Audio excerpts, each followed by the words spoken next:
चोरी, 304 झपटमारी।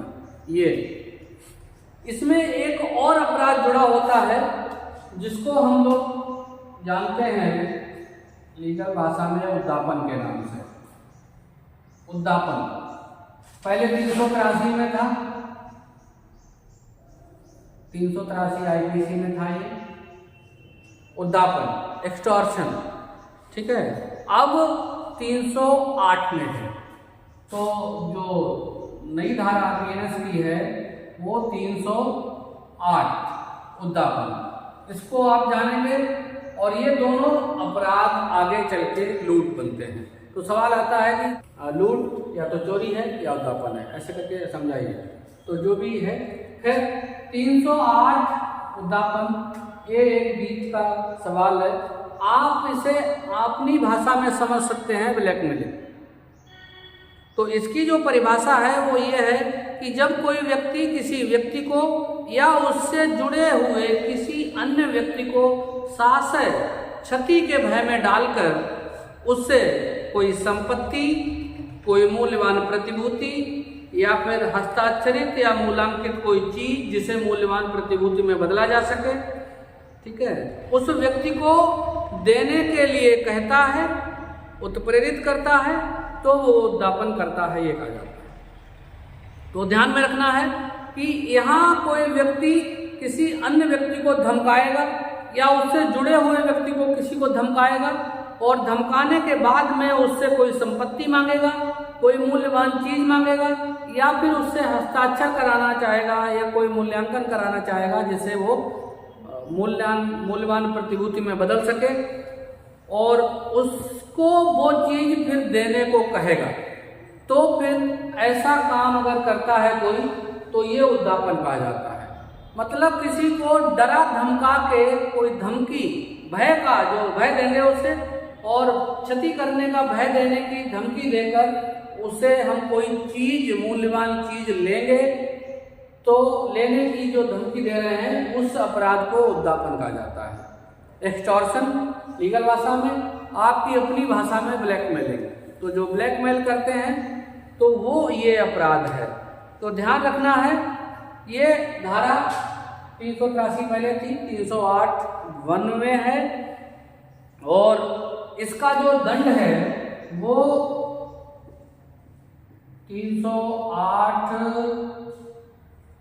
2 से लेकर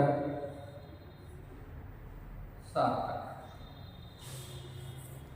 308 2 से लेकर 7 तक जो अलग अलग पहले धाराएं थी वैसा ही अलग अलग धारा में इसका दंड दे दिया गया है। आपको केवल समझना है उद्यापन। तो उद्यापन में कोई व्यक्ति या तो उसे संपत्ति मांगेगा, कोई सम्मति मांगेगा, मूल्यवान प्रतिभूति मांगेगा या कोई मूल्यवान प्रतिभूति बदलने योग्य हस्ताक्षरित या मूल्यांकित चीज देने को कहेगा, बेईमानी के आशय से आपको उत्प्रेरित करेगा, तो ये उद्यापन है। तो यहाँ आपको ध्यान रखना है। अब इसके बाद जो सवाल आता है परीक्षा में कि चोरी कब लूट बनती है, तो लूट का सवाल यहाँ असल में जरूरी है। और लूट जो है वो आपकी धारा 390 पहले थी, अब 309 है।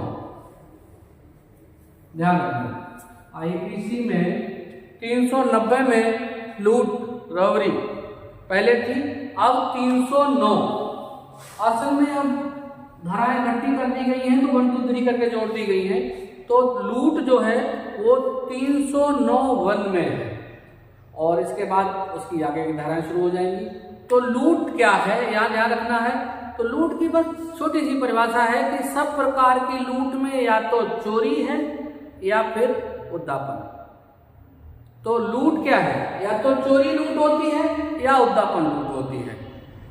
यानी कि यही चोरी लूट बनेगी या यही उद्यापन लूट बनेगा। तो शुरुआत चोरी या उद्यापन से ही लूट की होती है और कैसे होती है ये आपको जानना है। तो चोरी कब लूट बनती है, इस बात को ध्यान देना है। तो चोरी लूट तब बनती है जब कोई चोरी करने में या उसकी संपत्ति ले जाने में या चोरी के प्रयास करने में अपराधी स्वेच्छा से जो है मृत्यु, उपपत्ति या सदोष अवरोध करने का भय कारित करता है या इसका प्रयास करता है। तो कुल मिला के हम अगर आपको आम भाषा में समझाएं तो चोरी, वो जो चोरी हो जाए, पता ही ना लगे। कोई व्यक्ति आया, आपके कब्जे की चीज को आपकी सहमति के बिना चुपके से उठा के उसने हटा दिया, तो ये चोरी है।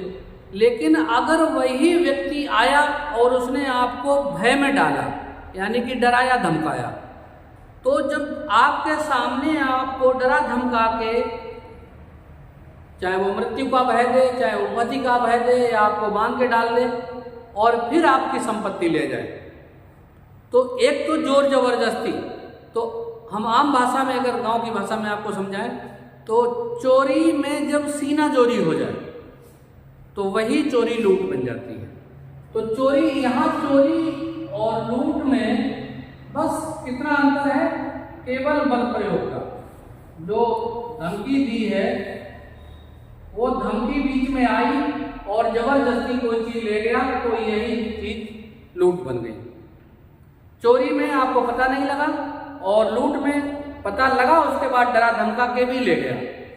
ध्यान रखना है, अगर लूट में चोरी करने कोई व्यक्ति आया और वो आपको पता लगा और भाग गया तो वो लूट नहीं है, तो भाग गया तो चोरी ही है।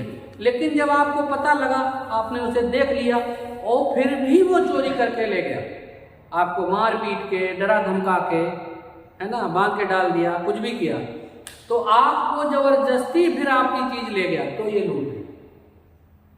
और ध्यान रखना, अब यहाँ चोरी में लोगों की संख्या का पता नहीं और लूट में भी लोगों की संख्या का पता नहीं।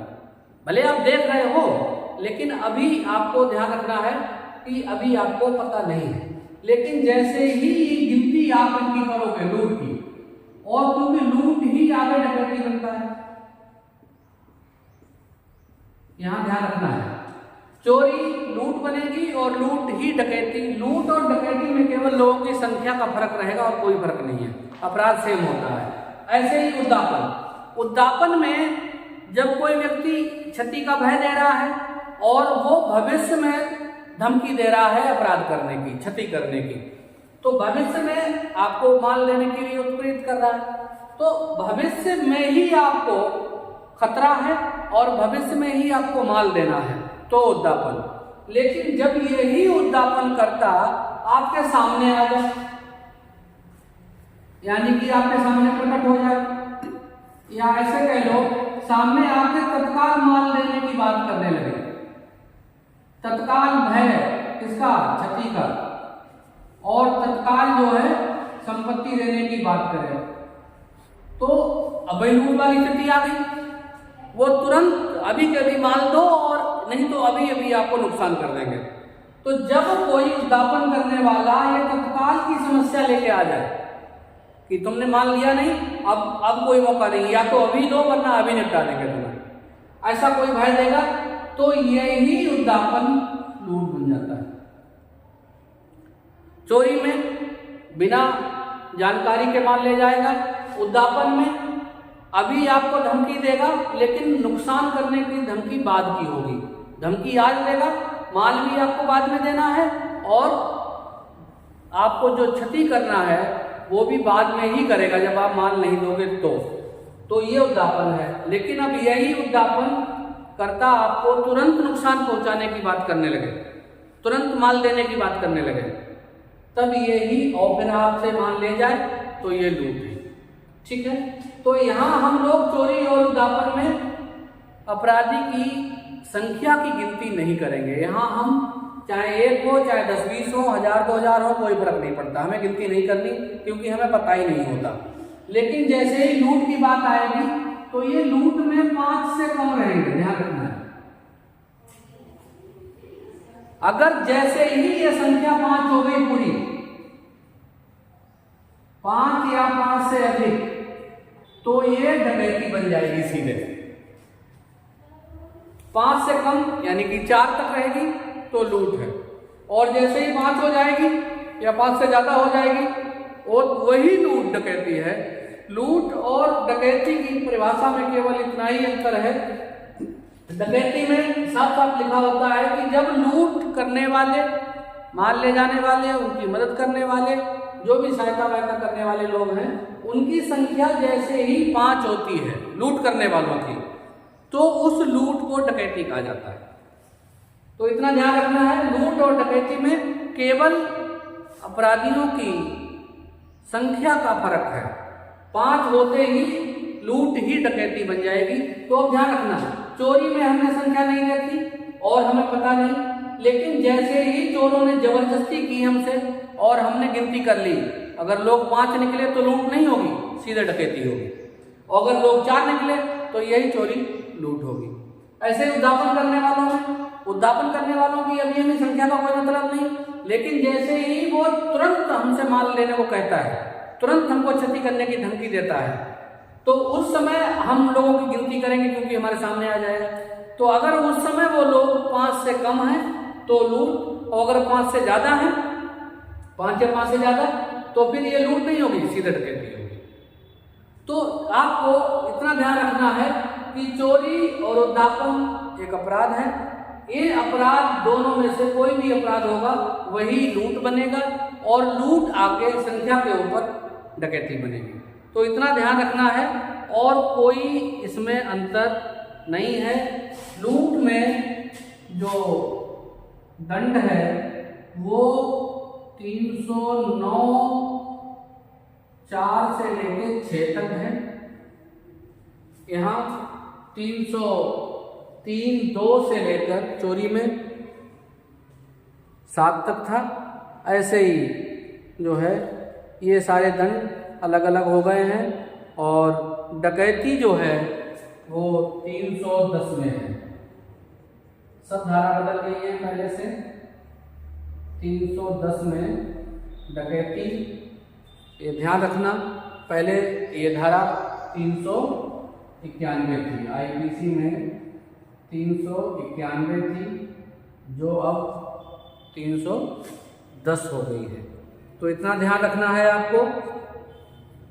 सवाल आपसे आएगा कि चोरी से आप क्या समझते हो, चोरी कब लूट बनती है, या चोरी उद्यापन में से कोई भी आ जाए, इनमें अंतर करना है। तो ये एक सवाल है, जो भी आपको समझ में ना आया हो आप कमेंट करके हमसे पूछ सकते हैं।